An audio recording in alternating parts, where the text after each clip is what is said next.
beloved, you are.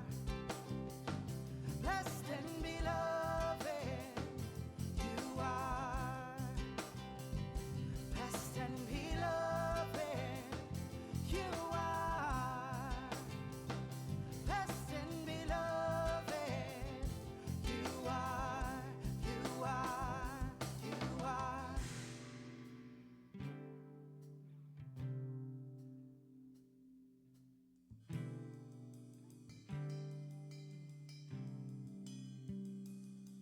I hold on to one love that's true. My faith is strong, draw me close to you.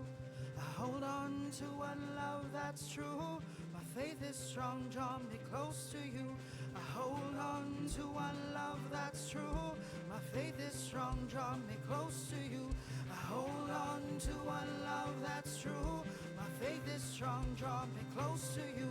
I hold on to one love that's true. My faith is strong, draw me close to you.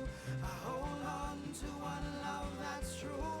My faith is strong, draw me close to you. Blessed and beloved, you are. Blessed and beloved, you are. Blessed and beloved, you are. Blessed and beloved, you are. You are. Yes, I hold on to one love that's true. Faith is strong, draw me close to you. I hold on to one love that's true. My faith is strong, draw me close to you. I hold on to one love that's true. My faith is strong, draw me close to you. I hold on to one love that's true. My faith is strong, draw me close to you.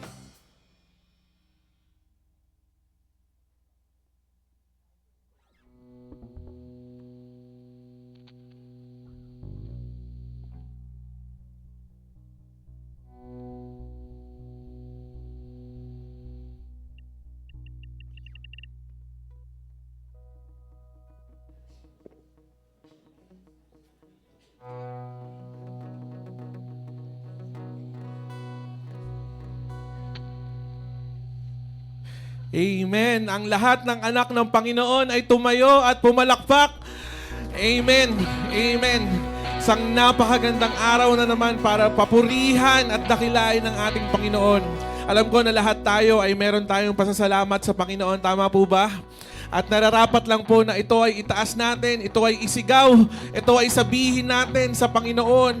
Panginoon, thank you sa lahat ng blessings. Thank you sa pagprotekta mo sa akin. Thank you sa napakagandang araw. At pupurihin ka namin ng buong lakas, buong puso ngayong araw na ito. Kaya tayo po ay umawit para sa Panginoon. Amen.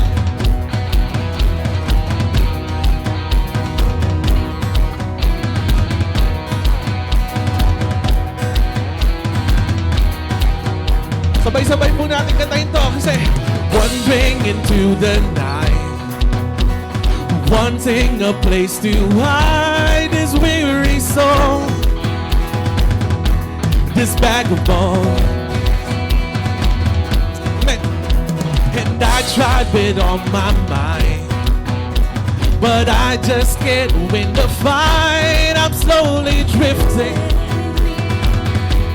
oh vagabond.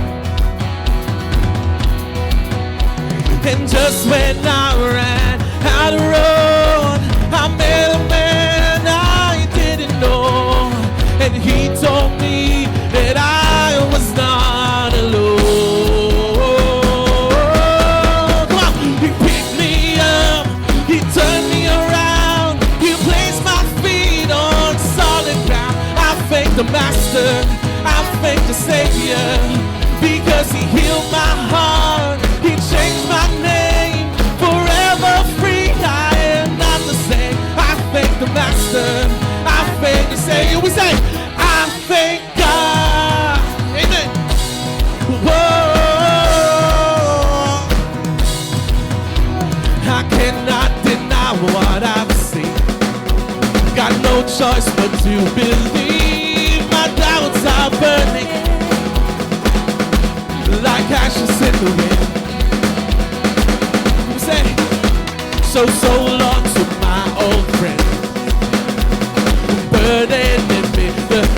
So you just can't keep moving. Now you ain't welcome. Say, from now to hour and not a road. Continue. So, our son has found his way back. Oh,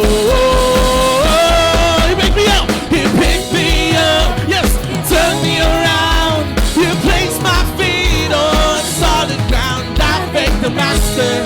I thank the Savior, because He healed my heart. He changed my name. Forever free, I am not the same. I thank the Master. I thank, and everybody say, I thank God. Amen. Whoa, yes, Lord.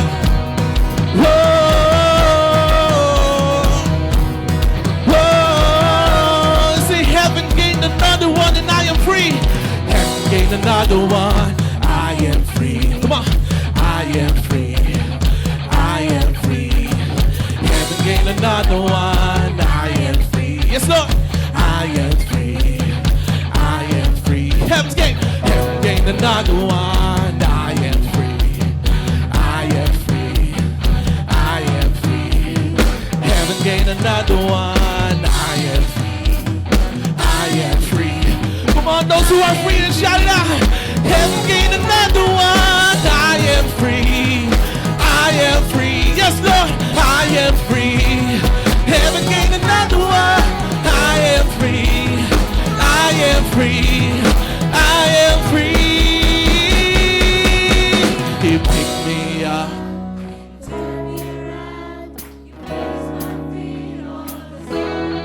I thank the Master. I thank the Savior, because He healed my heart. He changed my name. Forever free, I am not the same. I thank the Master. I thank the Savior. He picked me up, because He picked me up. He turned me around. You placed my feet on solid ground. I thank the Master. I thank the Savior, because He healed my heart. Amen. He changed my name. Forever free, I am not the same. I thank the Master.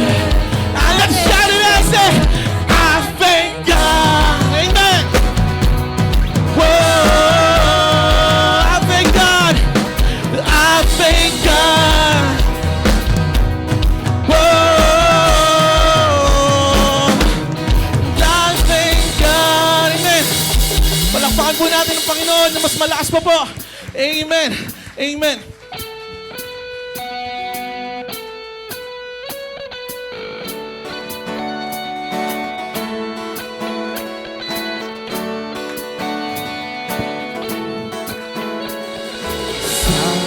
Gitna ng kaguluhan, tinig mo ay hahanap.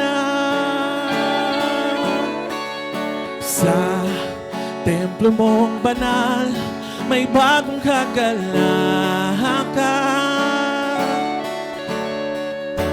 Ang tanging mananatili ay ang iyong sinabi. Sa kataas-taasan, ikaw pa rin ang hari. Dakila, dakila at kailanman.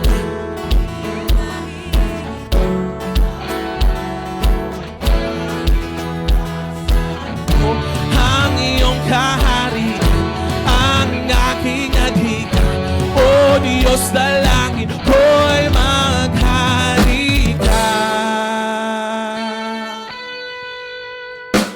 Sa gitna ng kaguluhan, tinig mo ay hanap. Sa templo mong banal, may bagong kagalakan.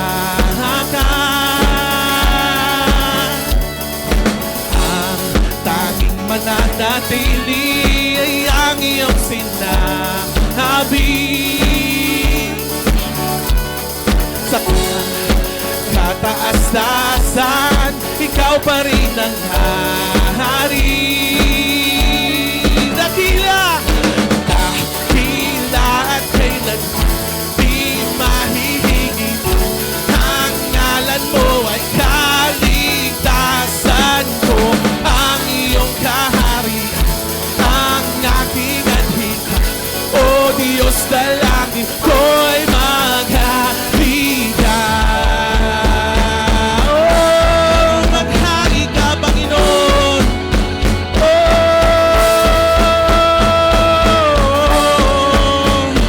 pinupuri ka namin, Panginoon. Ikaw lang at ikaw ang Lord. Oh, sundin ang loob, sundin ang loob mo dito sa lupa tulad ng sa langit. Sa'yo ang kaharian, kapangyarihan at kalwalhatian. Sundin ang loob, sundin ang loob mo dito sa lupa tulad ng sa langit. Sa'yo ang kaharian, kapangyarihan at kalwalhatian.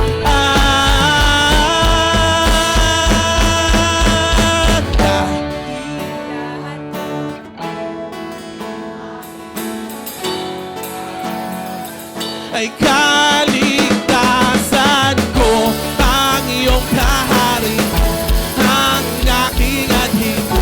O Diyos, dalangin ko. Dahilan kailan di mahihigit. Ang ngalan mo ay kaligtasan ko. Ang iyong kaharian, ang aking adhika. O Diyos, dalangin ko'y maghari ka. Maghari ka, Panginoon. Amen. Tunay nga, Panginoon, na ikaw ay maghari sa aming mga buhay. Maraming salamat, Panginoon. Tunay nga na sukdulan ng iyong biyaya. Tunay nga na ikaw ay mabuti, Panginoon. Na kahit hindi kami karapat-dapat, Panginoon, minahal mo kami. Tinawag mo kaming iyong mga anak. Niyakap mo kami kahit na kami ay marumi, Panginoon. At kami ay iyong nilinis. Maraming salamat, Panginoon. Habang hindi karapat-dapat, pagkukulan ng habag at wagas mong pagsinta. Amen. Habang walang kakayanang masuklian ka ng mabuti sa lahat mo ginawa. Habang hindi karapat-dapat, habang hindi karapat-dapat, pagkukulan ng habag at wagas mong pagsinta. Habang walang kakayanang masuklian ka ng mabuti sa lahat mong ginawa. Niyakap mo ako sa aking karunungan. Inibig mo ako nang di kayang tumbasan.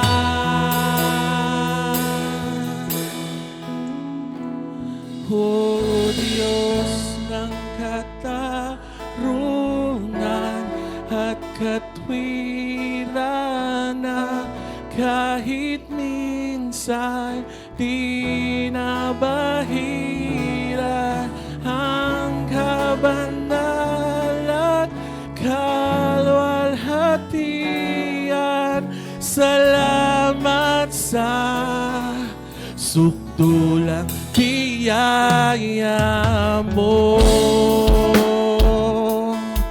Oh, salamat Panginoon. Oh, susukpong ng biyaya mo.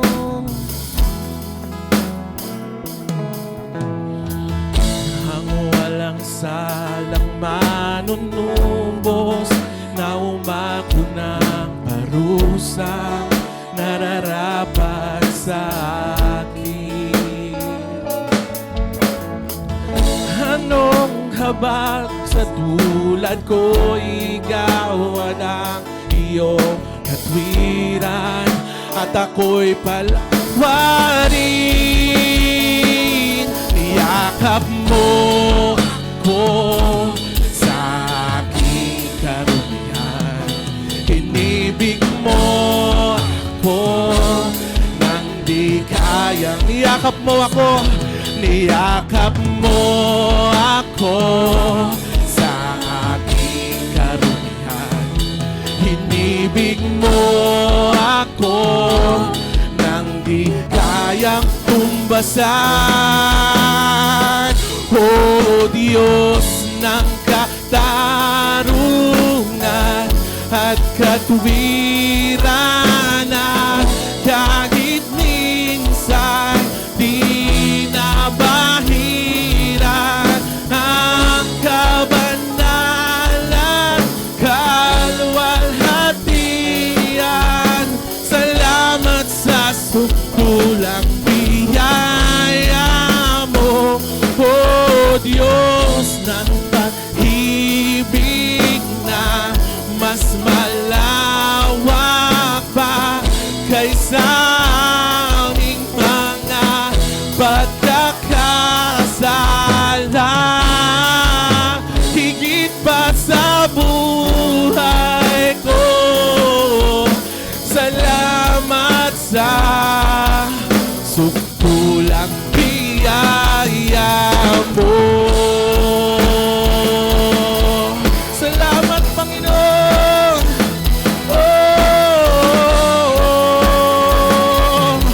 Sa biyaya, sa pagmamahal mo. Wala kang katulad Panginoon. Ikaw lamang ay nag-iisa. Tataas ang ngalan mo. O Diyos ng katarungan at katuwiran, na kahit minsan di nabahiran ang kabanalan, kalwalhatian. Salamat sa sukulang biyaya mo, O Diyos ng pag-ibig na mas malawak pa kaysa aming mga pagkakasala. Higit pa sa buhay ko, salamat sa sukulang biyaya mo.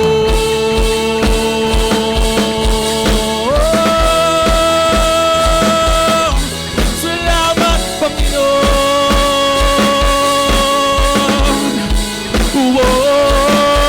Hallelujah, hallelujah, hallelujah, hallelujah. Hallelujah, hallelujah, hallelujah, hallelujah.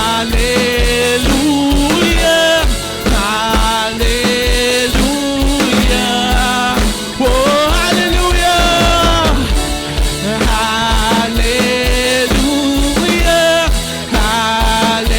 hallelujah, hallelujah, hallelujah. Wala kang katulad, wala kang katulad. Wala nang hihigit sa'yo, wala kang katulad. O Panginoon, wala nang sa'yo. Tawag Diyos.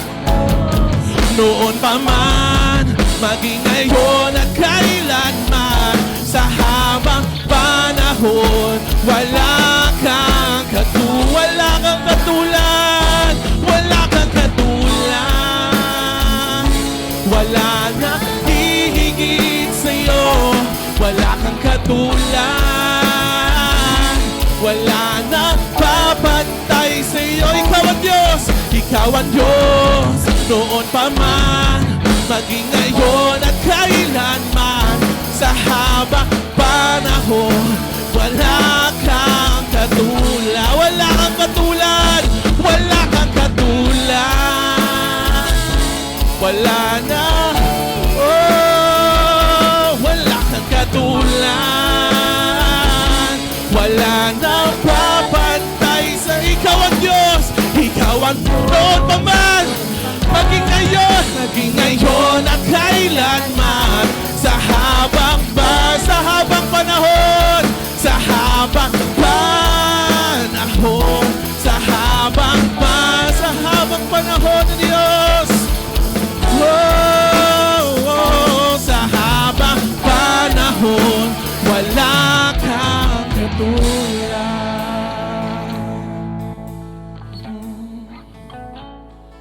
Wala kang katulad. Wala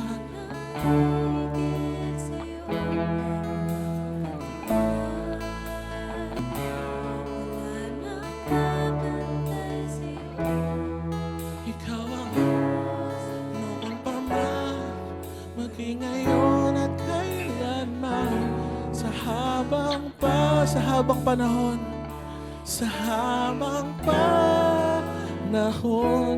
habang panahon, sa habang panahon, sa habang panahon, wala kang katulad. Wala kang katulad, Panginoon. Tunay ngang ikaw ay dakila. Walang kapantay ang iyong pagmamahal, Panginoon. Oh, salamat.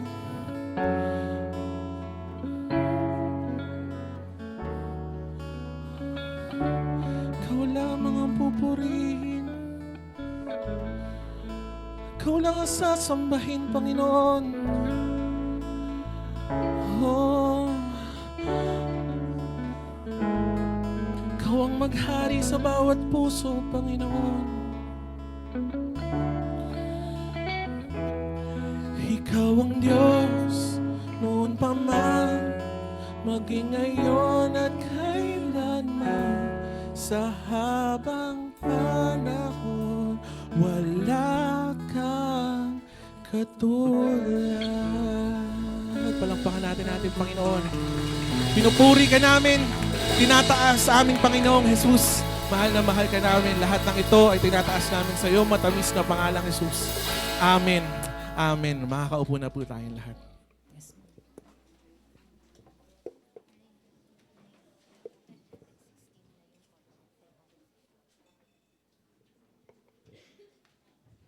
Wow.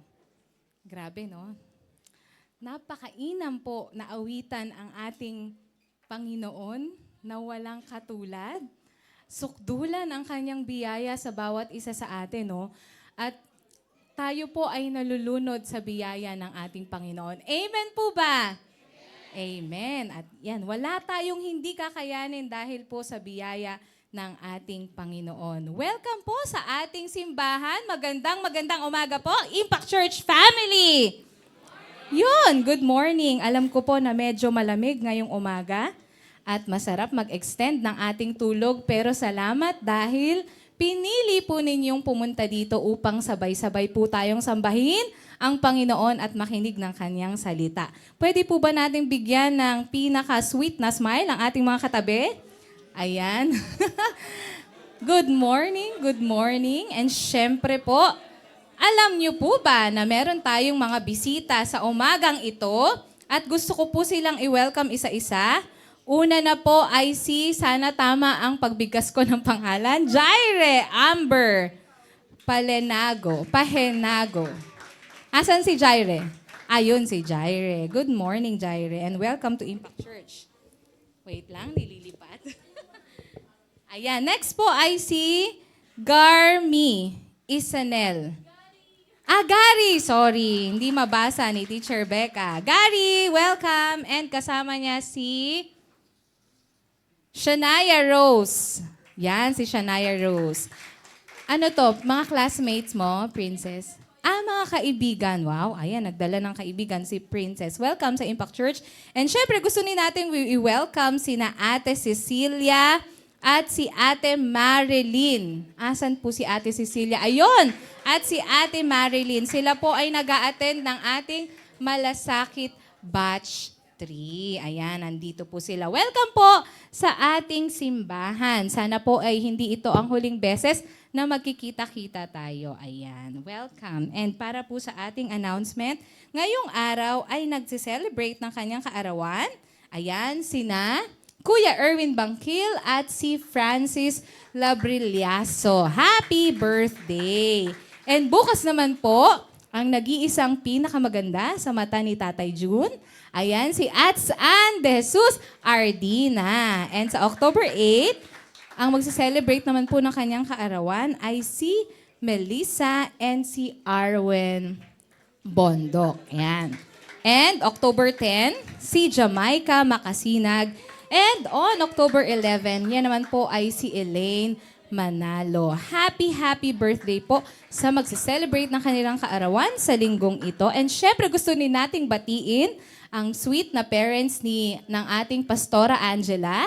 Ayan, si Kuya Ray at si Ate Weng Kamota. Sila naman po ay nagse-celebrate ng kanilang wedding anniversary.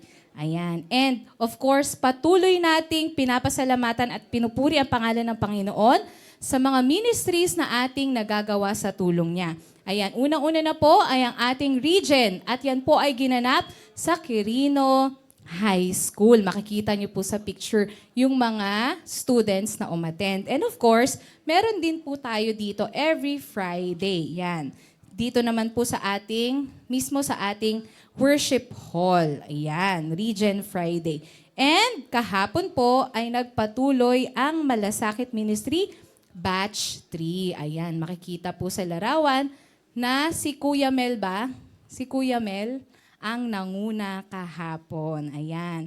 And para naman po sa ating project, ayan, makikita nyo sa screen, Adopt a Teacher. Ito po yung ating fundraising para po mangalap ng fund para po sa ating regalo sa mga guro. Naniniwala tayo na very important po yung role nila sa ating community, kaya gusto natin silang i-encourage para patuloy silang mag-serve sa ating mga students at gawin ang kanilang best. Ayan, kung kayo po ay gustong makibahagi at tinatouch ni Lord ang inyong mga puso, ay sa halagang 250 pesos po, ay meron na kayong isang teacher na mabibless. Ayan. So, ang target po natin ay 765 polo shirts. At sa ngayon po, ay meron na tayong 516. Yan. Konti na lang po ang kulang. Nasa 67.45% na po tayo. Ayan. At tulong-tulong po tayo para maging 100% po iyan. And of course, i-mark po natin sa ating calendar ang ating Uplift Worship Night. Yan po ay sa Friday na, October 11. At yan po ay magsisimula ng 7 p.m. Yan, magkita-kita po tayo sa Friday para po sa ating Uplift Worship Night. And of course, gusto po nating purihin at pasalamatan ang Panginoon sa umagang ito sa pagbibigay ng ating tithes and offering. So, habang hinahanda po natin ang ating mga puso, sabi po dito sa 2 Corinthians 9:7, ang bawat isa ay magbigay ayon sa ipinasya ng kanyang puso, hindi mabigat sa loob o dahil sa kailangan, sapagkat iniibig ng Diyos ang nagbibigay ng may kagalakan. Sa atin pong pagbibigay, ipakita natin ang ating pasasalamat sa mga biyayang ibinubuhos ng ating Panginoon sa ating buhay. So tayo po, Impact Church family, ay magbigay ng may pasasalamat at kagalakan sa ating mga puso. Tara na po, ibigay natin ang ating tithes and offering. In your grace I am complete. In your grace I am complete. In your grace I am complete. In your grace I am complete. In your grace I am complete. In your grace I am complete. So I come, give you all my worship. You're worthy of my praise and adoration. You're my inspiration. So take me, all of me, embrace me. I'm covered by your love and endless favor. 'Cause in your grace I am complete. So I come, give you all my worship. You're worthy of my praise and adoration. You're my inspiration. So take me, all of me, embrace me. I'm covered by your love and endless favor. 'Cause in your grace I am. 'Cause in your grace I am. 'Cause in your grace I am. Magandang umaga po sa ating lahat. Good morning! Pakaganda ng araw ngayon. Kahit na medyo masikip dito sa stage, hindi ako makagalaw minsan. Okay? Tatumbling sana ako eh. Pero anyway, purihin ang Panginoon at nandito tayong lahat. And it's always good, I would always say this, that when we see new faces inside the church, when we are greeting yung mga visitors inside the church, that means yung church natin ay nag-grow. Amen? And it will not grow kung hindi tayo magpapagamit sa Panginoon. And I would like to thank those of you who brought their friends, siguro kamag-anak, classmate, o sino pa, dito sa ating church para makarinig ng salita ng Panginoon. Palakpakan naman natin sila, yung mga nagdala ng kanilang mga visitors natin this morning. Praise the Lord. Ang ating topic for this morning ay Love Thy Neighbor. Yan. Okay, marami na kagad ka naiisip. Title pa lang. Sino dito sa inyo ang nakakaalam at memorize ninyo sa lahat ng mga commands ni Jesus or ng Diyos sa Bible, alin ba dun yung pinaka?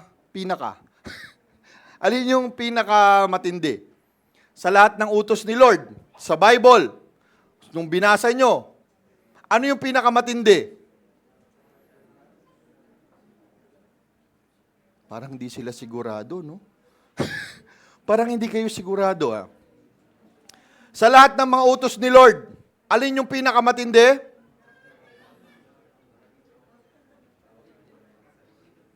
Nakalimutan nyo na kaagad?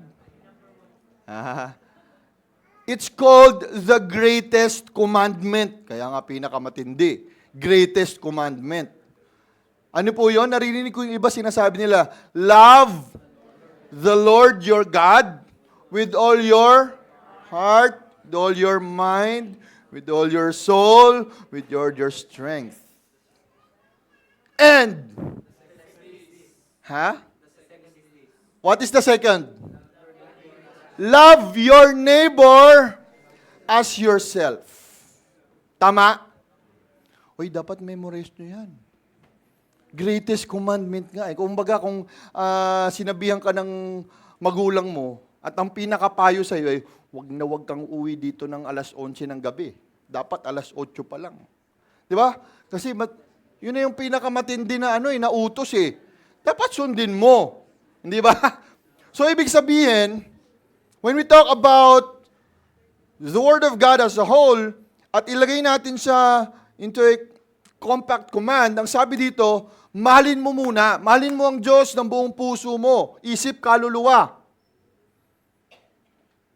Pero, kapantay nun, sinasabi din ng Diyos na mahalin mo ang iyong kapwa.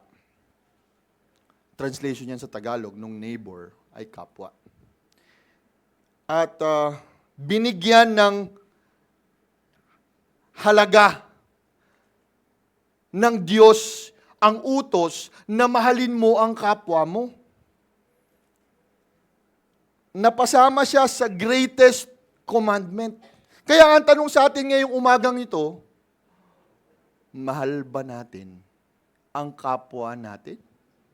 Do we really love our neighbor? Pastor, depende. Kung mabait siya.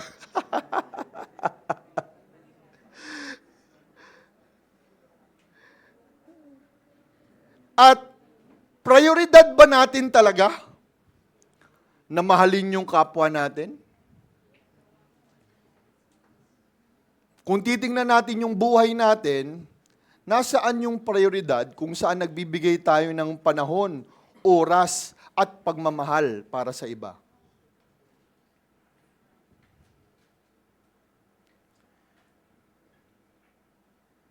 Hindi natin pinag-uusapan dito yung churchmates, ha?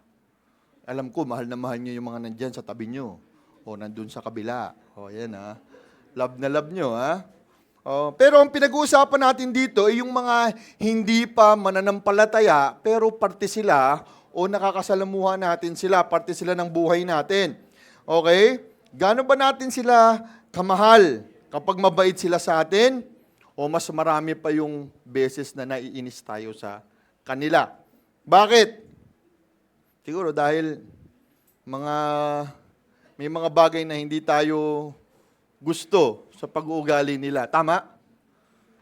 Oy, meron tayong mga nakakasalamuha na hindi lang rin na kapitbahay, di ba? Yung mga tao na nakakasalamuhan natin.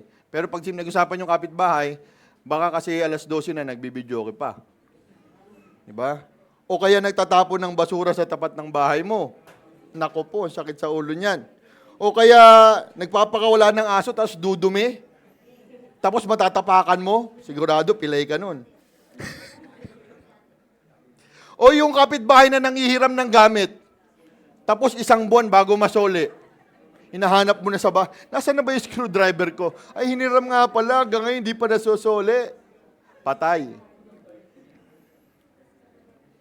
O yung kapitbahay mo na nangutang sa'yo, tapos nagka-amnesia. Pwede rin sila yung mga tao sa eskwela, mga kaklase mo, mga guro mo, mga security guard, or mga katrabaho ninyo, no? Sa opisina. Yan. Lagi natin silang nakikita sa araw-araw. Kasama dito yung ating mga kaibigan. Sino mo mga kaibigan ninyo? Yan. Na hindi pa nakakakilala sa Panginoon. They're also your neighbors. Kaya ang tanong, ulitin ko, mahal ba natin sila? Opo, pastor. Sagot ng karamihan. Mahal ko po sila. Pero kailan yung huling beses na ipinanalangin mo sila? Kailan yung huling beses na gumawa ka ng paraan para mailapit mo sila sa Diyos? Kailan yung huling beses na narinig nila ang pananampalataya mo sa Panginoon?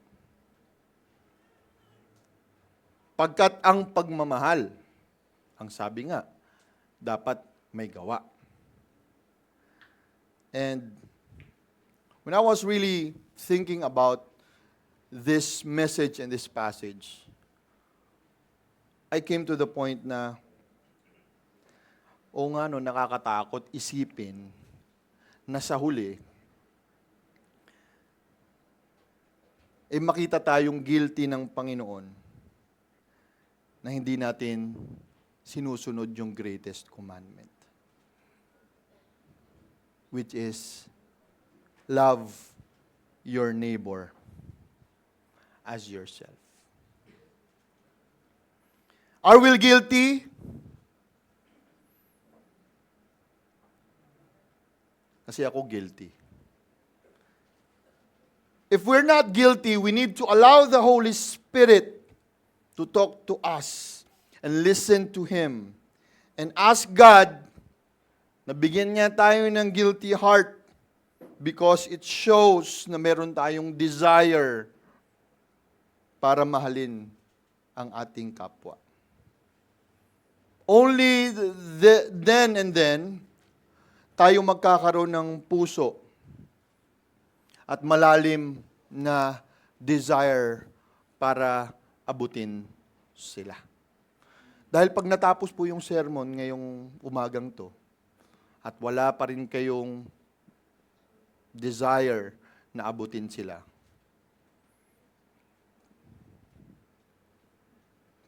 ibig sabihin, kailangan natin mas makinig pa sa sinasabi ng Diyos at na banal na Espiritu sa atin. Amen? Kailangan natin yun. May problema siguro kung lalabas tayo ulit at, uy, ang ganda ng sermon ni Pastor, praise the Lord. Tapos uwi ka na, relax ka na, di ba? Sunday eh. And the whole week, sunod, punta ka na naman ng church, pakinig ka na naman. Walang nangyari. Wala kang ginawa. Kaya ngayong umagang to, dapat meron tayong gawin. Amen? Amen? Ayan, mga gusto ko. Tutuloy na tayo kasi nag-amen kayo. Ha? Okay, sige. So, ito yung story at nilagay ko na sa video para madali na nating makita at mas visual yung natin, presentation. Okay? Sige. Pakinggan natin to.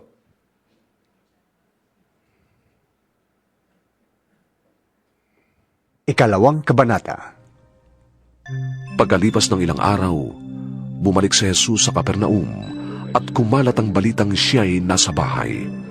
Nagkatipon doon ang napakaraming tao, kaya't wala na silang matayuan kahit sa labas ng pintuan. Habang nangangaral si Jesus, may dumating na 4 na taong may dalang isang paralitiko. Hindi nila mailapit ang paralitiko kay Jesus dahil sa dami ng tao, kaya't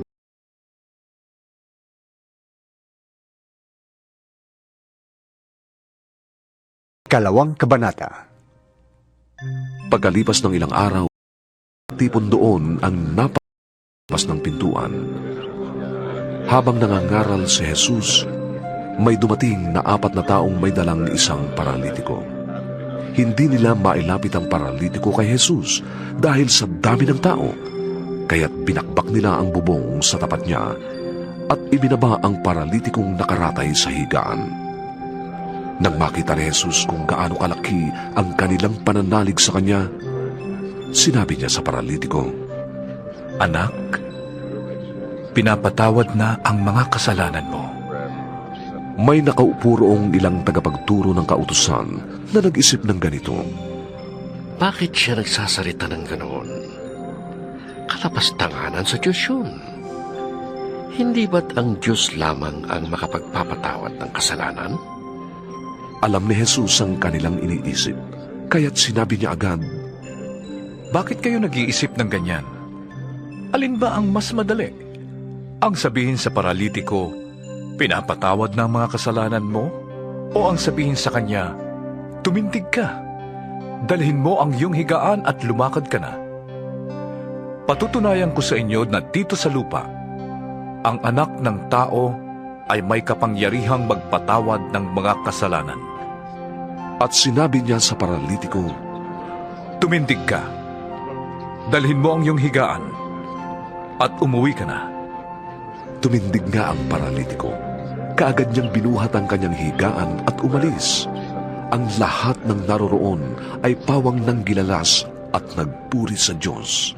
Sinabi nila, Ngayon lamang kami nakakita ng ganito. Nagbalik si Jesus sa baybayin ng lawa ng Galilea. Nilapitan siya doon ng napakaraming tao at sila'y kanyang tinuruan. Kayo sa YouTube, meron. Okay, so yung storya, nilagay na doon, no? Pinasok na dyan. At tapos, ito ay kwento ng Kwento ni Jesus. Kwento ni Jesus or ni Jesus. Kadalasan kasi pag nagsasabi tayo ng mga kwento sa Bible, kwento ni ganito, ni ganyan, unahin natin dapat kwento ni Jesus to, lalo na yung sa Gospels. Kasi yun yung Gospels, yung buhay ni Jesus yan. So, ibig sabihin dito, kwento to ni Jesus kung saan siya ay nangaral at nagpagaling ng isang paralitiko. Okay? Or paralyzed man. Ibig sabihin, hindi nakakakilos, hindi nakakatayo. Paano yung paralyzed Pau? Yung hindi niya kaya yung sarili niya dahil marahil na nasira yung mga nerves na nagpapatayo sa kanya. So, ang ganda yung storya, hindi? Ha? Parang di kayo natuwa eh. Maganda yung storya o hindi? Ganda. Diba? Oh, hindi masyado maganda kasi hindi nyo nakita. Tama? Kung kayo mismo nakakita nun, merong dito, gusto nyo patayuin ko? Hindi naman ako si Jesus. Hindi, pero kung sa totoo lang, kung meron dito na may sakit, di ba? Yung hindi nakakatayo. Tapos pag-pray natin, tumayo. Ano mangyayari? Ha? Ano mangyayari? Ha? Mamamangha? Ano pa? Baka mabalita tayo sa ABS-CBN. Ba? Totoo yun eh. Bakit? Because it never happens. Imposible yun. Tama? Imposible na yung may sakit na ganun, tapos biglang makakatayo. Tingnan niyo kung gaano kaganda yung story ni Jesus. Imposible yun eh. So, dito sa ating storya, isa-isahin natin. Makita natin kung ano yung matututunan natin. Okay? So, unang tanong, para siyasatin natin yung passage. Bakit nga ba pumunta si Jesus sa Capernaum? Okay? Ang sabi dito, yung Capernaum ay tinatawag ding kanyang tahanan or home. Pero hindi naman talaga sa kanya yon. Ito yung kay Peter yon. Okay? Pero, dahil nga disciple si Peter at magkakasama sila, it's a place where they usually stay. No? Doon sila nagsistay.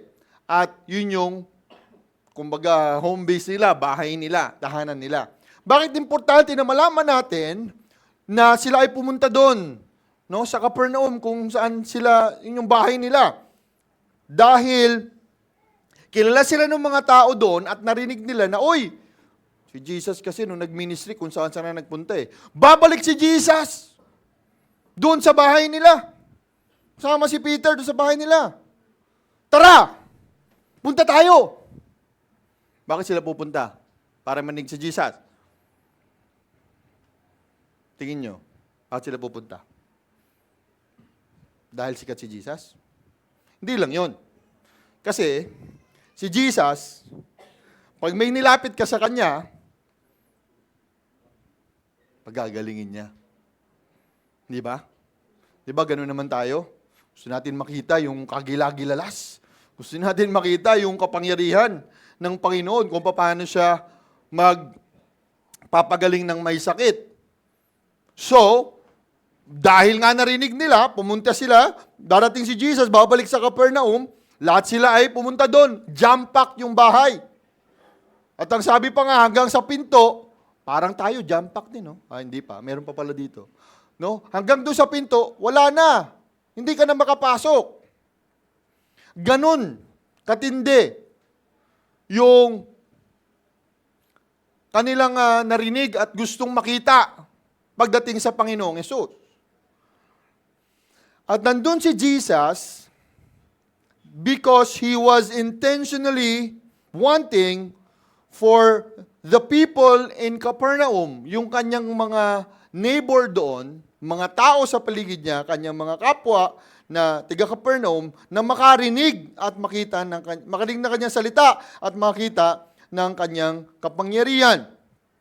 He gave time to them as they bring the sick and those who are in need. Iyan yung ginawa ni Jesus. At ito pa yung nag-usapan natin dito ay yung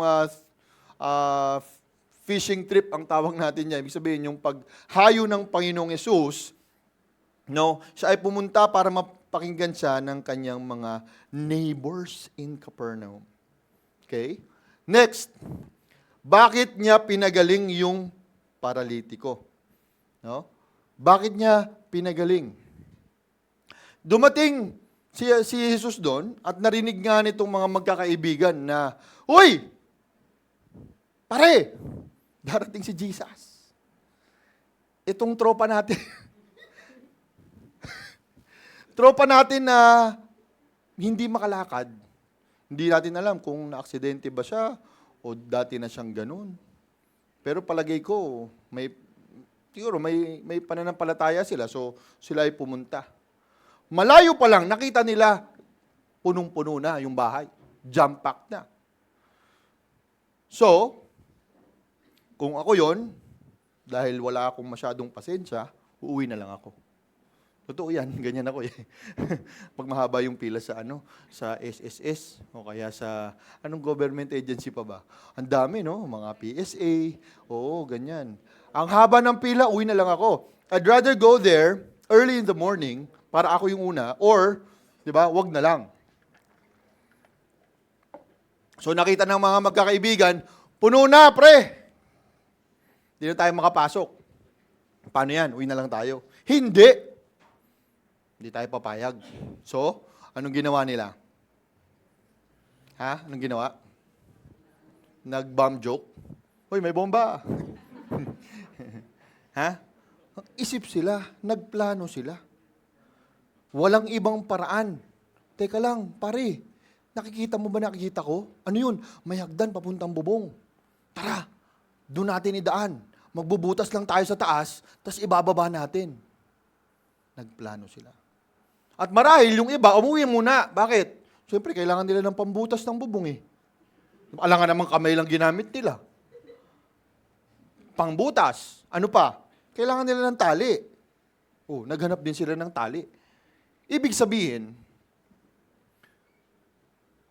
dahil sa sobra nilang kagustuhan na gumaling yung kaibigan nila, at sila ay meron ding mataas na pananampalataya na kayang pagalingin ng Panginoon ng kanilang kaibigan, gumawa sila ng paraan. Kasi kung hindi ka naman sigurado sa isang bagay, bakit ka mag-risk? Biro mo, binutas mo yung bahay. Eh kung idemanda ka nun. Di ba? Hindi mo naman bahay yun, binutas mo. Isipin nyo yun. Bahay ba nila yun? Di ba hindi? Eh, sabi nila, of course, dito sa mga depiction, kahoy, pero in the Palestinian houses, no time na yon, eh yung mud, no, yung putik na pinatigas. So most probably, scholars said, binutas nila yon. So habang nagtuturo si Jesus, sabi niya, "Uy, ano nangyayari sa taas?" may pumupukpok ah. No? Binutas nila yung taas. At ibinaba. So what we're telling you here is grabe yung kanilang pananampalataya. Kasi hindi naman sila would go their way kung hindi sila nanampalataya na pagagalingin talaga yung kaibigan nila. So, yan yung ginawa nila, bumutas sila ng bubong. And yung kanilang kaibigan, matalik na kaibigan, marahil, no? Eh, talagang ginawa nila ang lahat para siya ay mapalapit sa Panginoong Jesus. Para maligtas. Okay? So, sunod na tanong. Bakit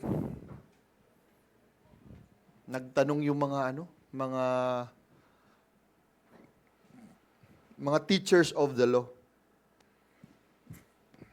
Nag-isip sila. Pero nabasa ni Jesus yung isip nila.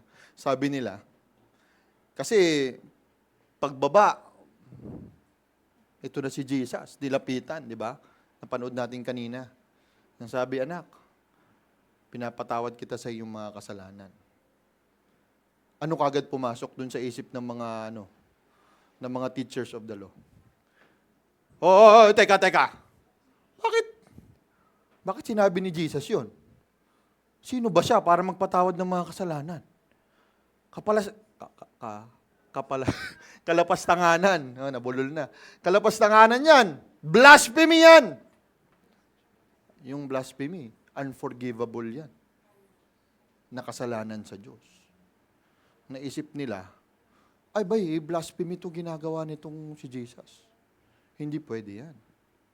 At nabasa ni Jesus yung yung mind, ito yung iniisip nitong mga to kasi binanggit ni Jesus, alam niya eh. Pero sinabi niya, ano ba ang mas madali? Yung magpatawad? O magsabi na tumayo ka at lumakad? Palagay nyo, ano mas madali?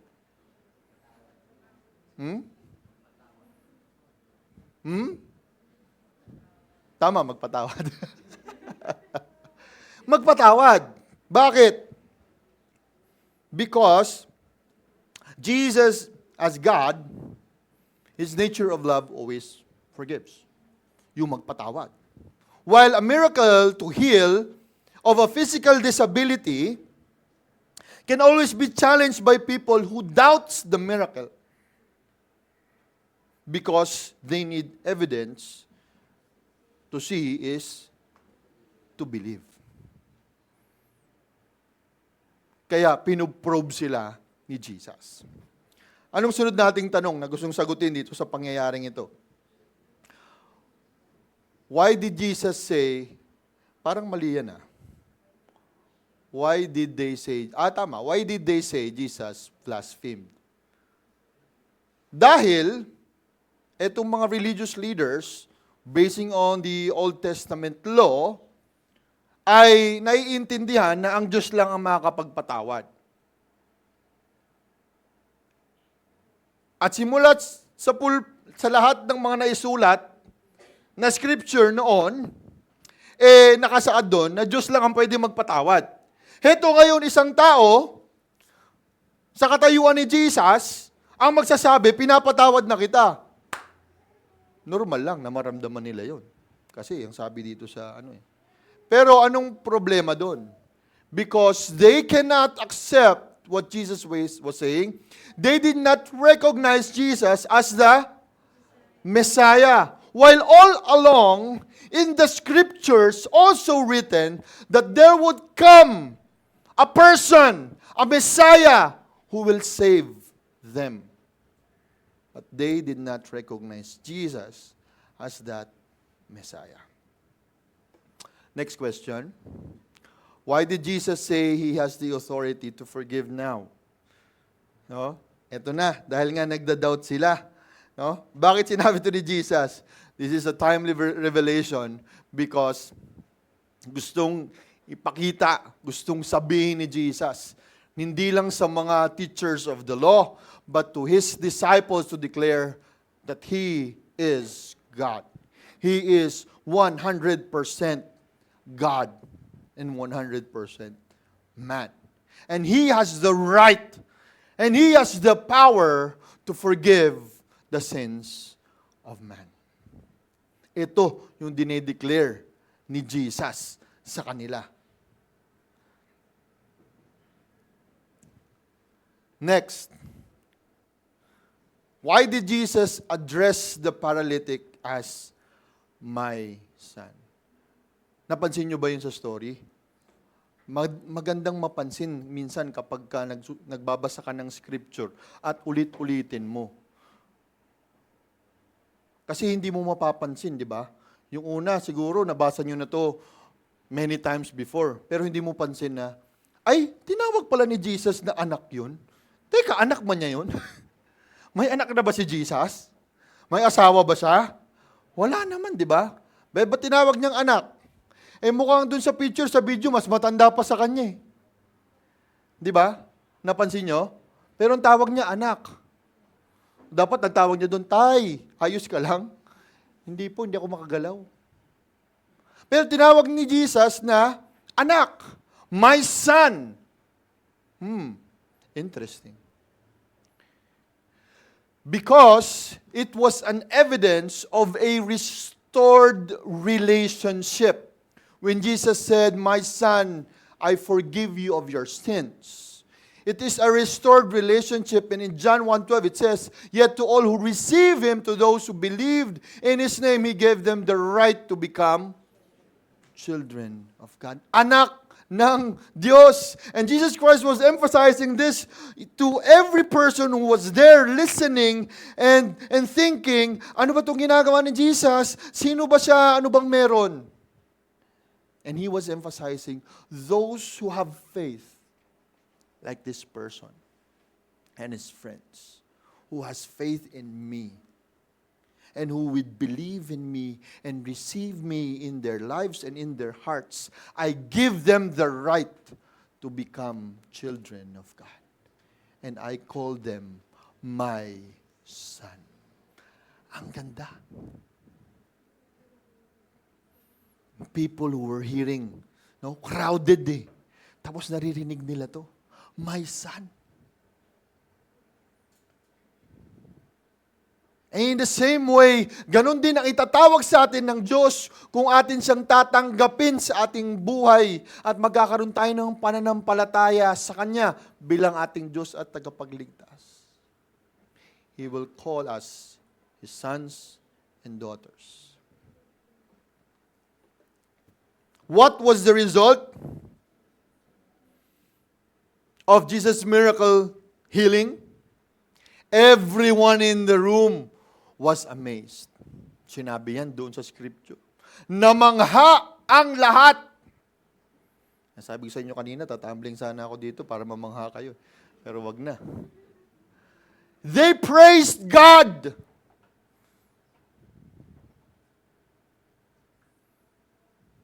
Biro nyo, nanonood lang. Nakikinig lang. Maya-maya, nagpipraise na kay Lord. Lord, God, you are so good. You are so amazing, Lord. Grabe. Itong taong to, wala nang kwenta yung buhay niyan eh. Bedridden na yan. Pinapakain na lang yan ng kamag-anak niya. Hindi na yan makatayo, hindi na nga makadumi mag-isa, hindi na makaligo mag-isa. Pero ngayon, binago mo yung buhay, pinatayo mo. Grabe, Lord. Praise the Lord.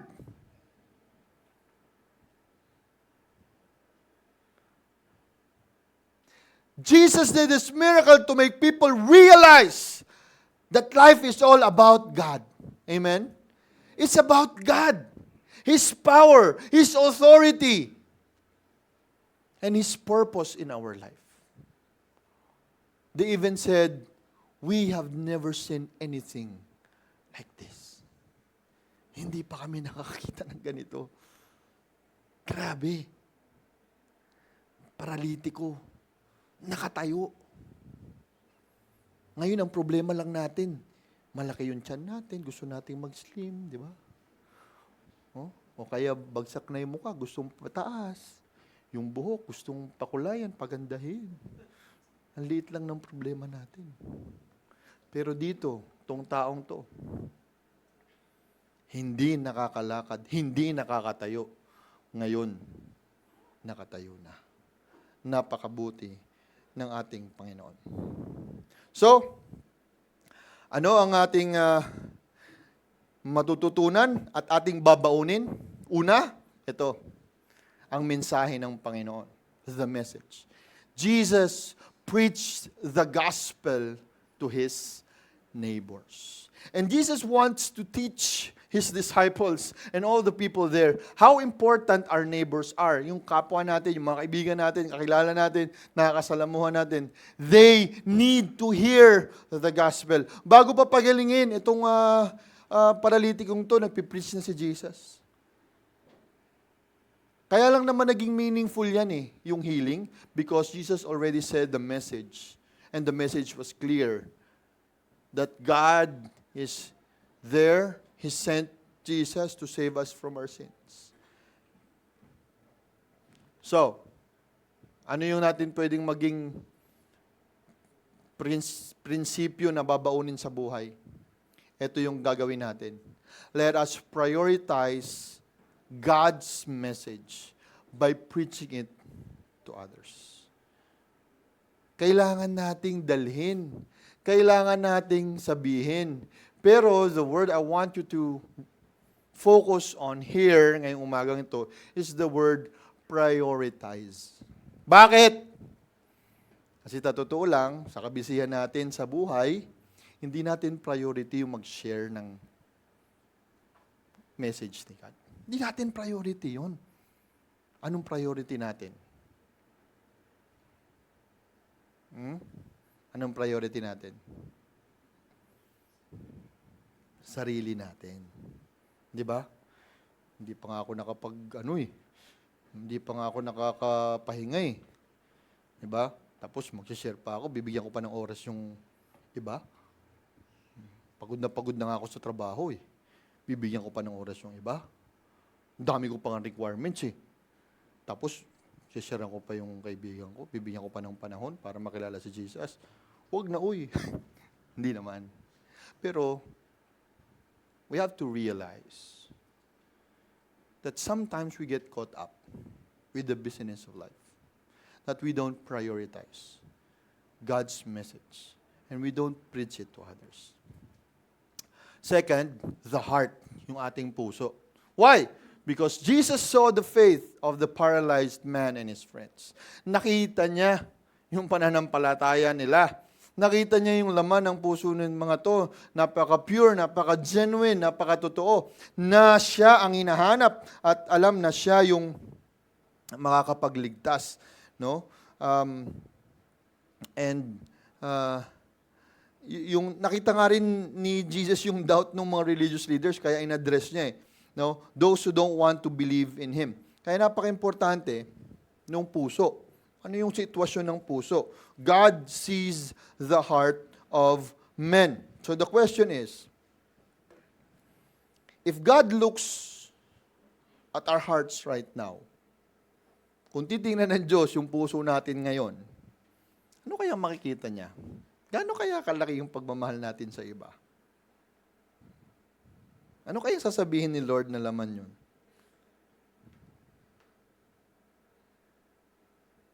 Ano kaya yung mga priorities na makikita niya? Pinagkakabala natin. Kasi pwede naman present tayo sa church, pero absent tayo o absent si Jesus sa buhay natin.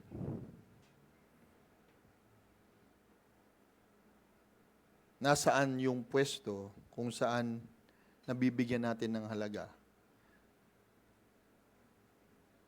yung sinasabi ng Panginoon sa atin na dapat natin gawin.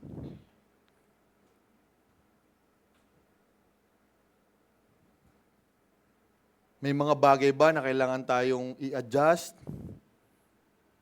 or bitawan or baguhin para naman mabigyan natin ng halaga? Anong sabi natin kanina? Greatest commandment.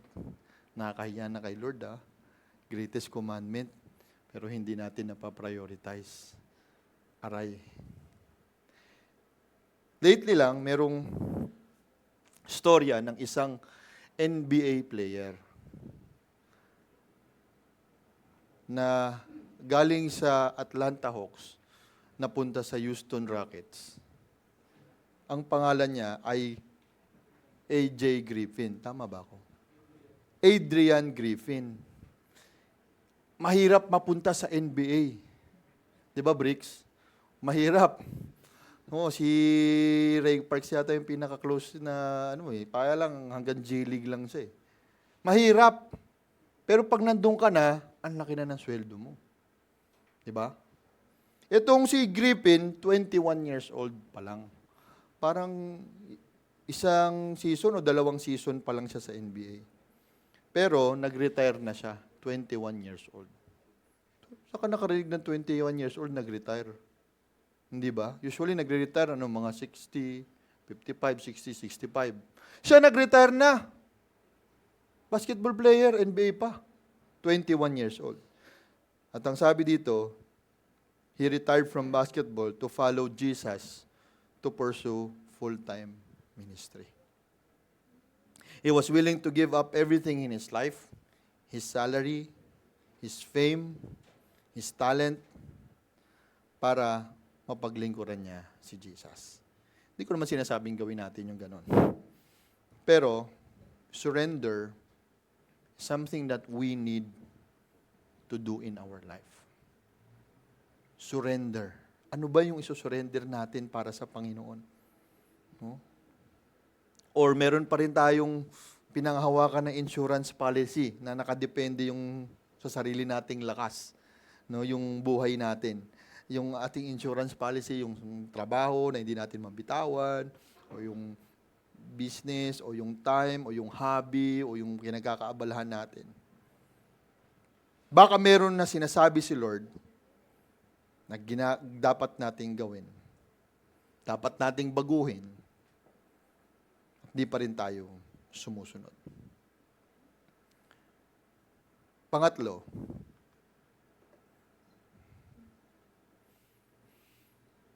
ito na pala yung yung ating principle. Surrender your heart to Jesus by aligning your life to His will. Pag sinabi natin yung will, yung kagustuhan ng Panginoon, at pag sinabi natin i-align natin, yun nga, kailangan natin makita yung kahalagahan, no, ng ating pagsuko at pagsunod sa Kanya.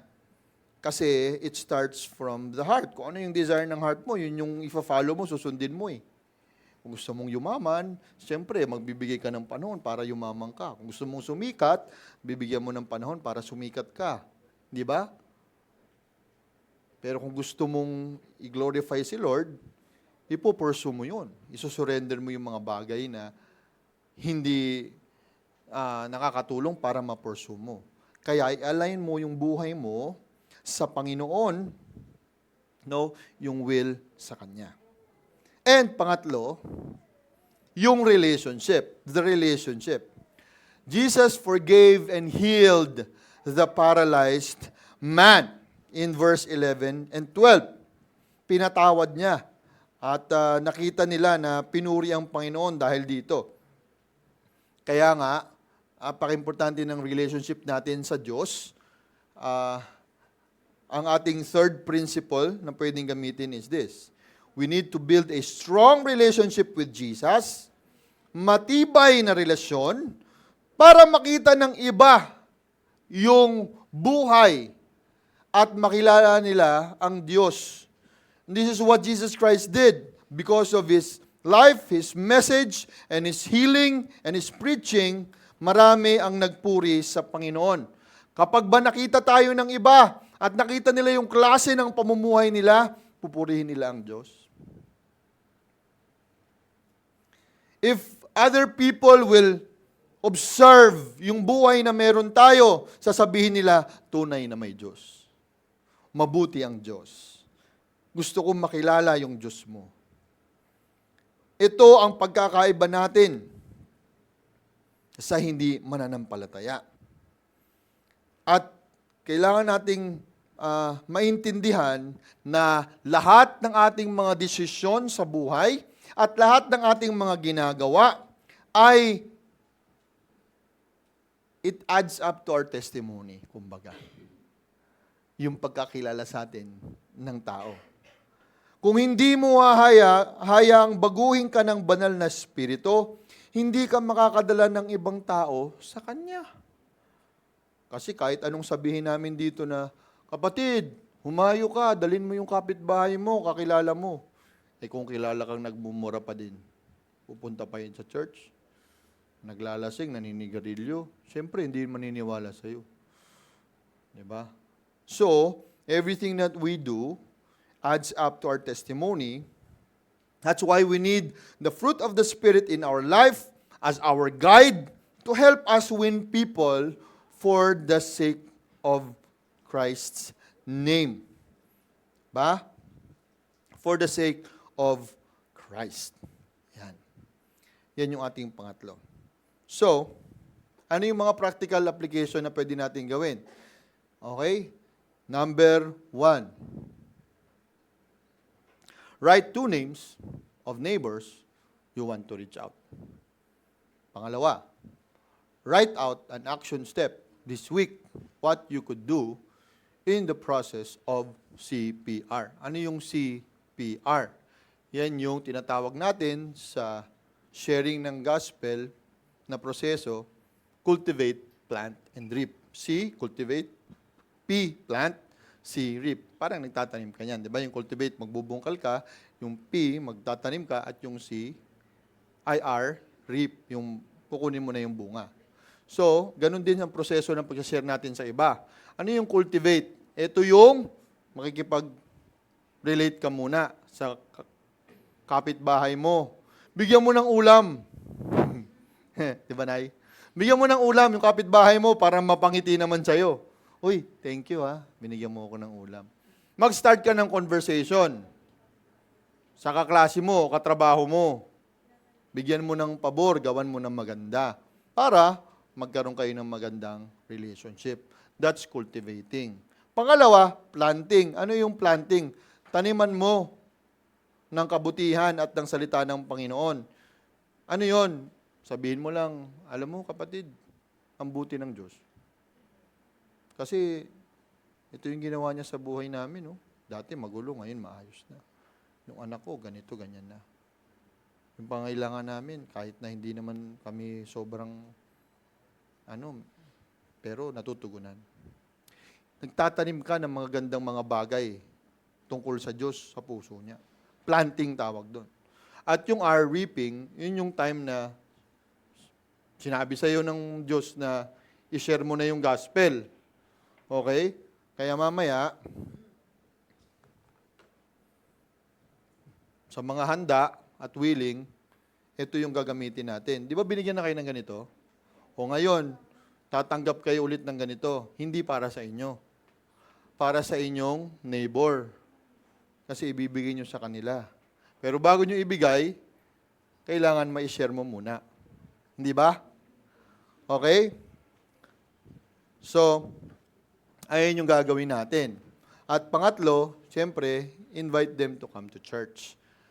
Pang-apat, i-share mo yung mga nangyari at experience mo sa pag-share mo ng pag-asa sa panahon ng paghihirap. Napakaganda, very timely, no? Mahirap na kasi yung buhay ngayon, eh. Kaya kailangan ng pag-asa. Okay, yan. So, kailangan ng pag-asa. So, yan yung gagawin natin sa sample.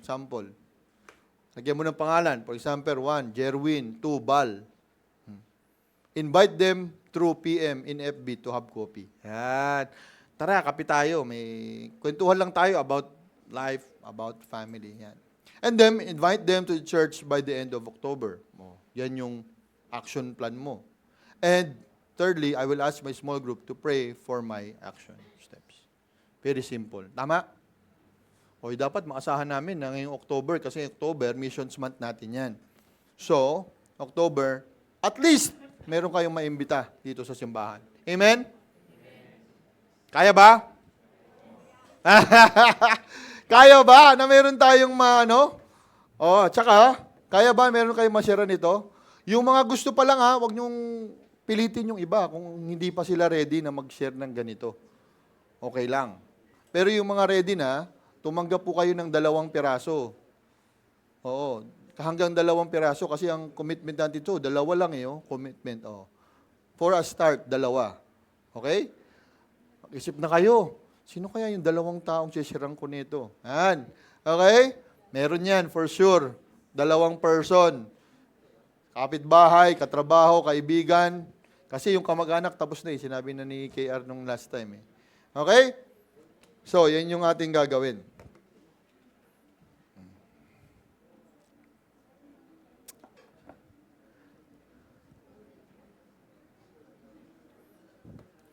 So, as I end, let me say na studying the life of Jesus Christ, makita natin doon na He really created a pathway, yung daan, para sundin natin. At yung pathway na yon is pave the way for a movement of people following Jesus. A movement of disciple-making. And sa pamagitan ng Holy Spirit at guidance niya and empowerment niya, we can proclaim the truth of God's message sa panahon natin ngayon. This dark and corrupted world. Di ba? Ang gulo na ng mundo ngayon eh. Marami ng maling pananampalataya ang lumalabas. At kailangan natin ng sabihin yung totoo, yung katotohanan. O, kayo ba, susunod kayo sa kay Kibuloy, anak daw ng Diyos. Gusto nyo doon. Ba? Mali eh. Oh, wala naman sinabi sa Bible na si Kibuloy yung anak ng Diyos. Oh. So, lahat na nakabase sa salita ng Panginoong Diyos at katotohanan, kailangan malaman ng iba. Bakit? Kasi marami rin po ang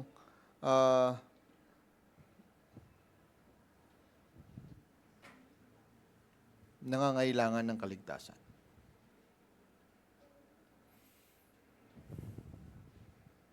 And isa sa mga bagay na madadala natin ng malinaw at kapanipaniwala yung salita ng Panginoon ay kung authentic yung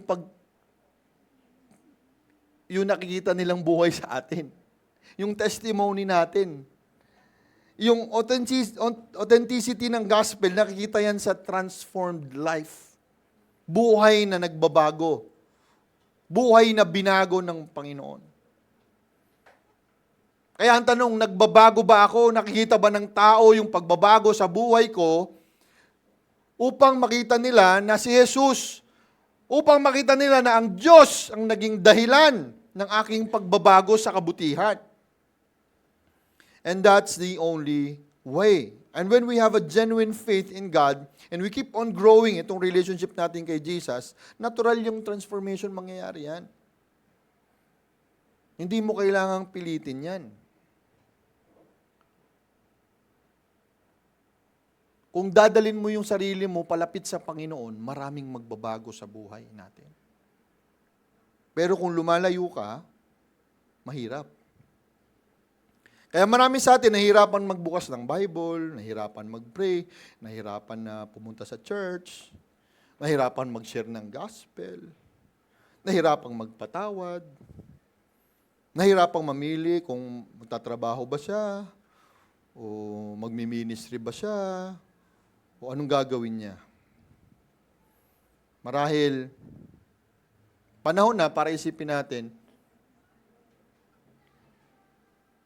binigay ko na ba talaga yung control ng buhay ko sa Diyos? Have we given up to Jesus and to God the control of our life, or tayo pa rin may hawak ng manibela at tayo pa rin ang susunod sa buhay natin? And our personal desires is still higher than desire of God, the desires of God. Kung nandito yung mga sinabi ng Panginoon, the desire ng Panginoong Diyos, mas mataas pa rin yung sarili nating desire, kaya hindi natin napapansin, hindi natin natutuunan ng pansin, yung mga desire ng Diyos para sa buhay natin, yung plano ng Diyos para sa buhay natin, kung paano niya tayo dapat gamitin. At huwag tayo magtataka, di ba? Kung bakit napakabagal ng pag-usad ng ating paglago. Bakit ang bagal ng pag-usad ng ating simbahan? And it's because maybe we have not given up control fully to God. Our desire to be successful, to be happy, to have a comfortable life. In short, yung mga bagay na alam kong priority natin, we have not, nasa baba pa yung priority natin pagdating kay God. Ang tanong, paano natin itataas? Paano natin ilalagay sa pinakataas na si God yung ating priority?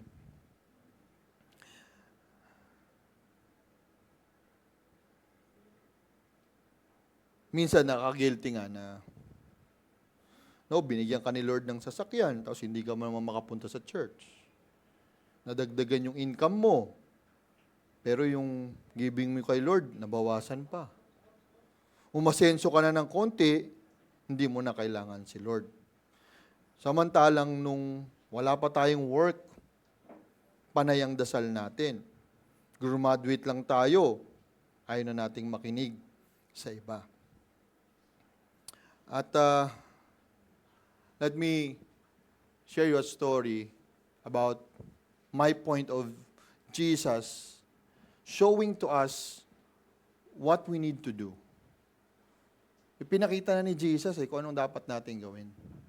At dapat lang nating balikan yun. Dapat lang natin hanapin at balikan kung ano ba, Lord, ano ba talaga gusto mong gawin ko sa buhay ko? How would you want me to arrange it in such a way that you are my priority in life? What are the things that I need to, chop or redefine para masunod kita fully sa buhay ko?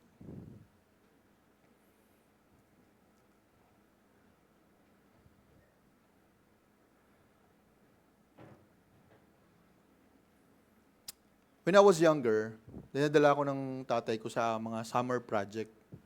Sa mga project namin sa Laguna, sa Project 8. Sa Laguna, ginawa namin, nagkabit kami ng mga electrical wires. Kasi electrical engineer yung tatay ko eh.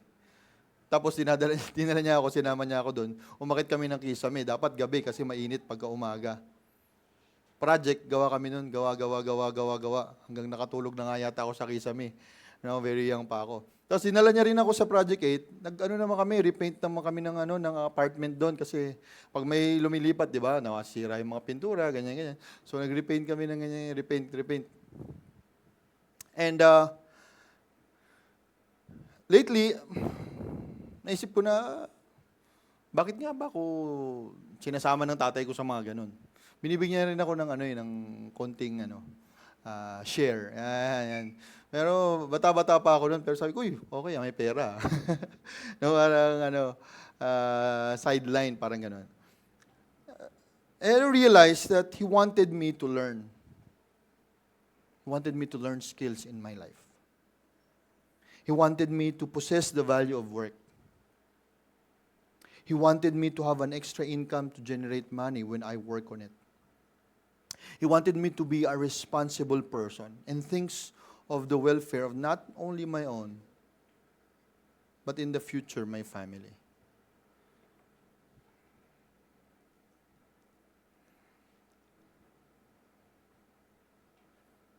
Medyo naiintindihan ko na.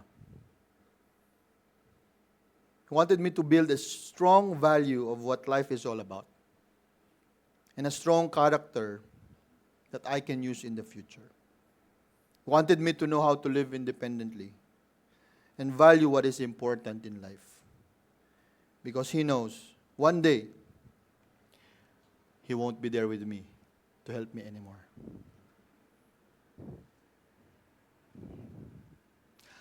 Darating yung panahon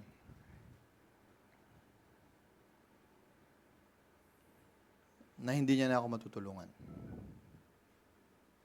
And I had to learn things and to be responsible sa buhay ko. Because I will have a family of my own. Now I understand. And in the same way, Jesus Christ wanted to teach His disciples the values and the priorities that they need to instill in their life because one day He will not be with them. One day, Jesus Christ will go. But the question is, ano yung character nila? Ano yung priority nila sa buhay? Ano yung importante at dapat nilang i-fulfill sa buhay nila? This is the message of the Lord. To love Him, to love God with all our hearts, our mind, and our strength. But also, to love our neighbor as ourselves. Mga kapatid, God has emphasized it. God has given us so much value. Ang sinasabi niya, mahalin mo ang iyong kapwa. Mahalin mo. Bigyan mo ng panahon. Dalin mo sa simbahan. Ipakita mo yung pagmamahal na hindi pa nila nakikita upang makilala nila ang Panginoon. Don't take it lightly, mga kapatid. It's the greatest command of Jesus and God. as we come to Him, we will see and know that people need the Lord. Let us listen to this old song, and I hope it will touch our hearts on how we will show love to others.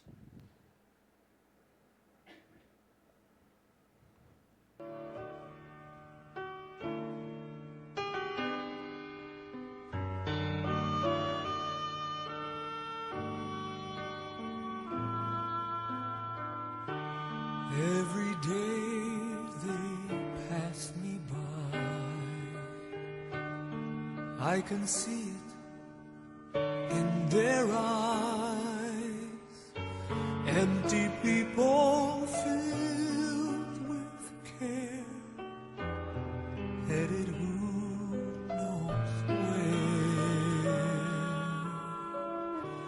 On they go through private pain, living fear to fear. Laughter hides their silent cries. Only Jesus hears.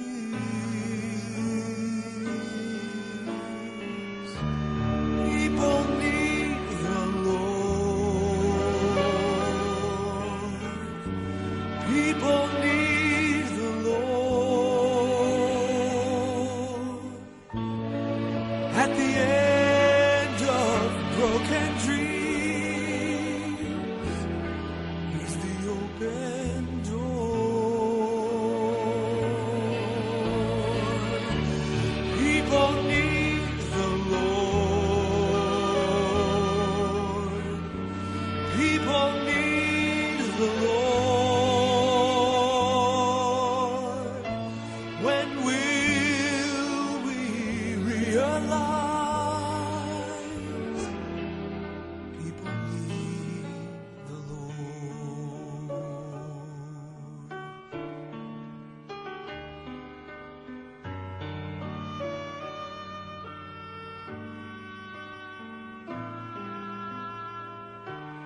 We are called to take His light to a world where wrong seems right. What could be too great a cost for sharing life with one who's lost? Through His love our hearts can feel all the grief they bear. They must hear the words of life only we can share.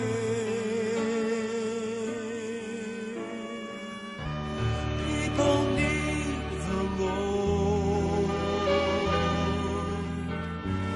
People need the Lord.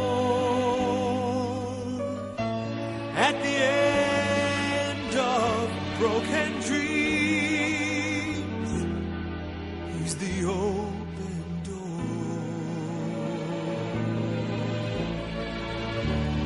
People need the Lord. People need the Lord. When will we realize that we must give our lives for people need the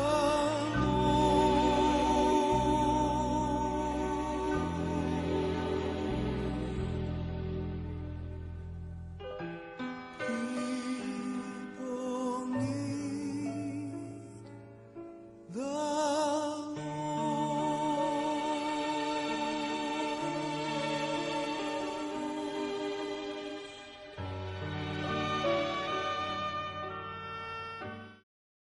And have the table, Panginoong Diyos, of our communion table, we pray, O Lord, that you will touch our hearts and put it in our minds on how valuable and important your gospel is. You have died on the cross for our sins, but others, Lord, would really have to know it also, so that they can repent of their sins, turn back from their wicked ways, and come to you as their Lord and Savior. Jesus, prepare us and bless this table as we remember your goodness, your love for us, Panginoon. And as a church, we would like to give you glory, Panginoon, for what you have done on that cross of Calvary. We love you, Jesus. In Jesus' name.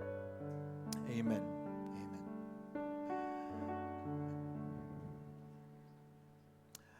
Every first Sunday of the month, ating ginugunita, no, yung communion or yung Last Supper. Ito ay pag-alala sa ginawa ng ating Panginoon. Ito ay pagbibigay ng papuri, pasasalamat sa ginawa niya sa atin. And we cannot take this lightly. This is something very serious. Because we're proclaiming the truth of what He did for us. So kung kayo po ay bago sa church at you're not yet comfortable to join, wala pong problema. If you are still wondering or doubting yung relationship mo, kung natanggap mo na ba si Jesus o hindi, I will give you an invitation to accept the Lord Jesus Christ in a while. Because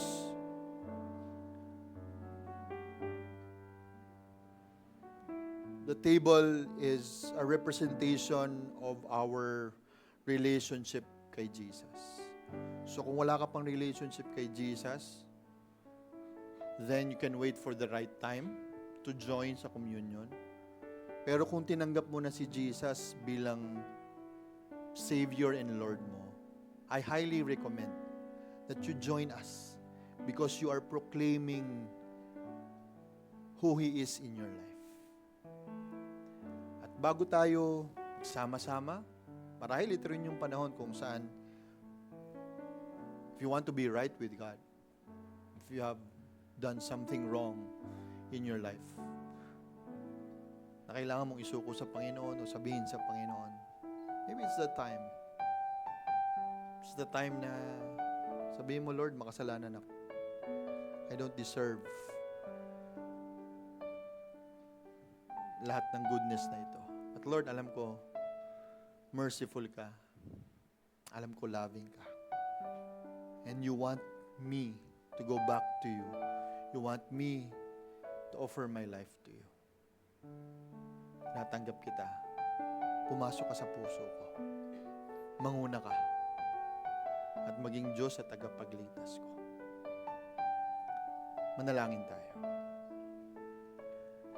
Panginoon, maraming salamat because we can spend time to revel on your goodness and your faithfulness to us and what you have done on the cross to save us from eternal punishment, O Lord.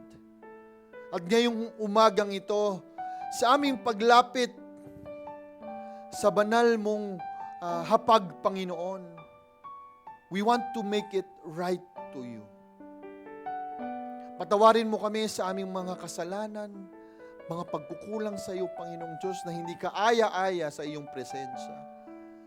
Linisin mo kami, baguhin mo kami, O Panginoon. Sa aming mga kapatid ngayon na nag-a-attend na ng church, pero hindi pa sila sigurado, Panginoon, sa kanilang pananampalataya. At gusto nilang manampalataya sa iyo. Nilalapit namin sila sa iyo ngayong umagang ito, Panginoon. Lord, itouch mo yung kanilang puso, Panginoon. Sila ay dinala mo dito for a reason, O Lord, to hear that you love them so much. At anumang pinagdaanan nila, Panginoong Diyos, handa ka na yakapin sila at tanggapin sa iyong presensya, O Diyos. Gusto mo sila na maligtas. Ayaw mo na mapunta sila sa kapahamakan o sa impyerno, Panginoon, ngunit mapunta sa iyong kaharian sa langit, pagkat ikaw ay namatay para sa kanila. Kapatid, kung gusto mong tanggapin ng Panginoon ngayong umagang ito, sundan mo ako sa panalangin. Panginoong Jesus, lumalapit ako sa iyo ngayong araw na ito. Inaamin ko na ako ay makasalanan. Inaamin ko na aking buhay, Panginoong Diyos, ay nasusunod ako lang. Ngunit, Panginoon, ngayon na nakilala na kita, ngayon na alam ko na ang buhay ay hindi tungkol sa akin, Panginoon, kailangan kita bilang Diyos at tagapagligtas. Tinatanggap kita bilang Diyos at tagapagligtas ng aking buhay.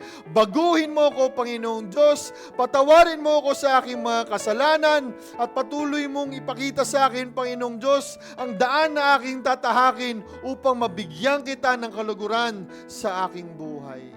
Panginoon, simula sa araw na ito, ikaw na ang masusunod, hindi ako.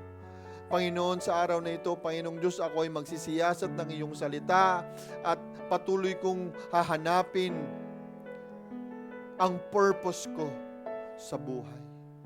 Bigyan mo ako ng buhay na walang hanggan, Panginoong Diyos, at patuloy na palaguin sa iyong salita. Panginoon, tinataas kita, tinatanggap kita sa pangalan ni Jesus. Bless our time together, Lord, as we have our last supper, our communion for today. Is our prayer in Jesus' name. Amen. Amen. Iyayahan ko po yung mga pastor na lumapit.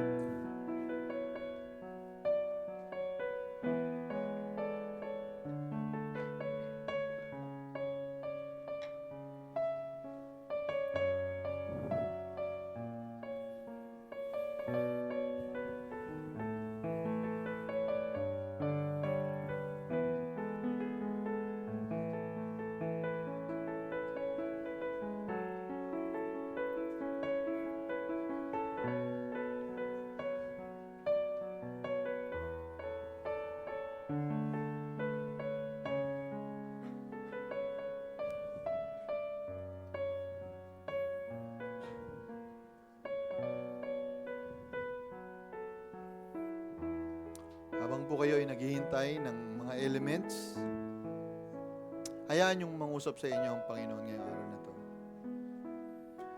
Hayaan yung marinig nyo yung boses ng ating Diyos.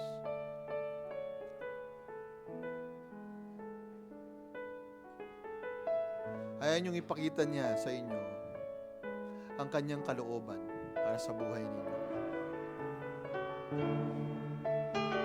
Pakita kung ano yung mga hakbang na ating gagawin upang ma-apply natin yung ating mga natutunan at narinig mula sa kanyang salita.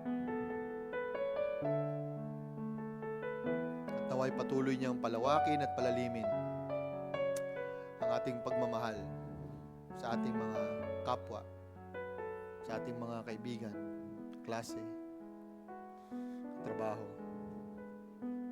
Madala natin sila sa kaligtasan.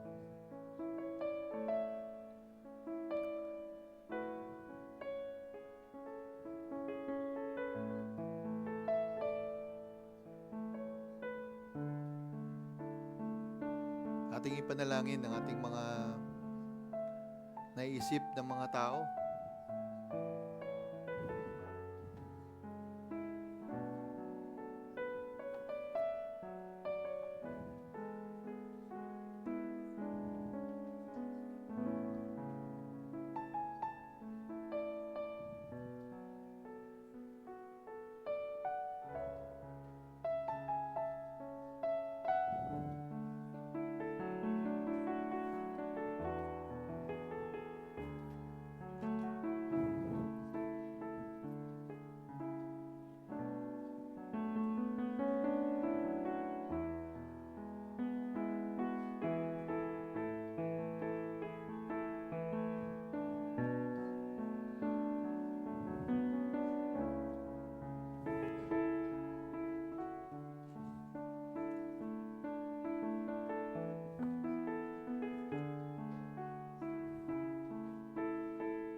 Tayong lahat po ay tumayo.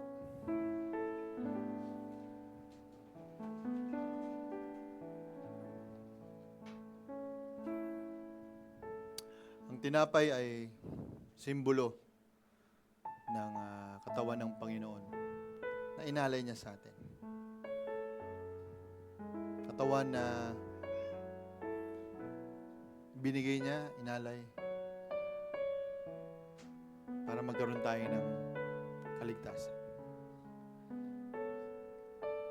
Tayo magpasalamat sa Panginoon. It says of the Lord, it says, "For I have received from the Lord what I passed on to you, that the Lord Jesus on the night that he was betrayed, he took bread, has given thanks, broke it and said, this is my body which is for you. Do this in remembrance of me." Let's partake together of the bread.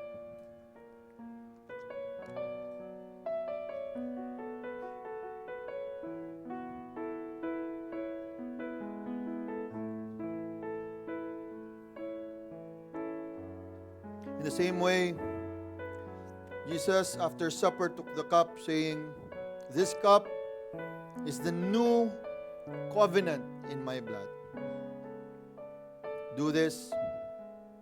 Whenever you drink this, we must give thanks and remember Jesus. For whenever you eat of this bread and drink of this cup, you proclaim the Lord's death until He comes back again." Let's partake of the cup.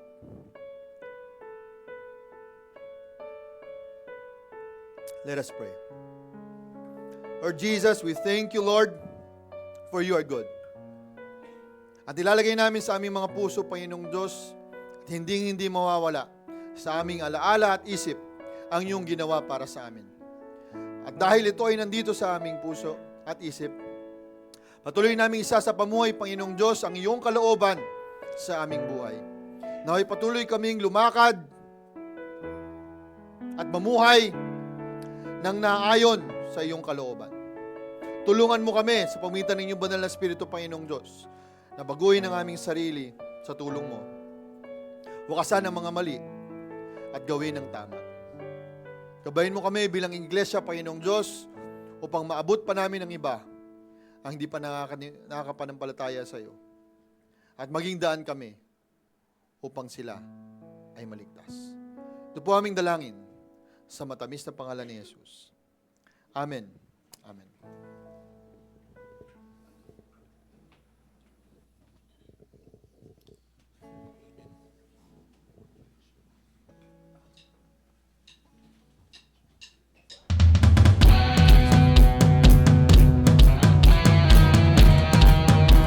Sabay-sabay po natin kantahin.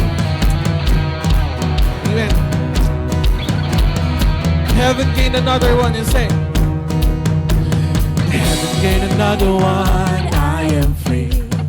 I am free. I am free. Heaven gained another one. I am free. I am free. Heaven gained another one. I am free. I am free. I am free. Heaven gained another one. I am free. I am free. I am free. Say louder. Heaven gained another one. I am free. I am free. I am free. Heaven gained another one. I am free. I am free. I am free. Turn me around, place my feet on solid ground. I thank the Master, I thank the Savior, because He healed my heart, He changed my name, forever free. I'm not the same. I thank the Master, I thank the Savior. He picked me up, because He picked me up. He turned me around, He placed my feet on solid ground. I thank the Master, I thank the Savior, because He healed my heart, changed my name, forever Master. I've made the Savior. Ooh, I thank God. Whoa, I thank God. Whoa.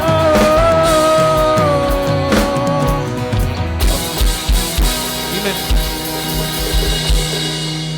Mga kapatid, pwede ba nating ilabas yung ating mga palad? Ganyan. Yan.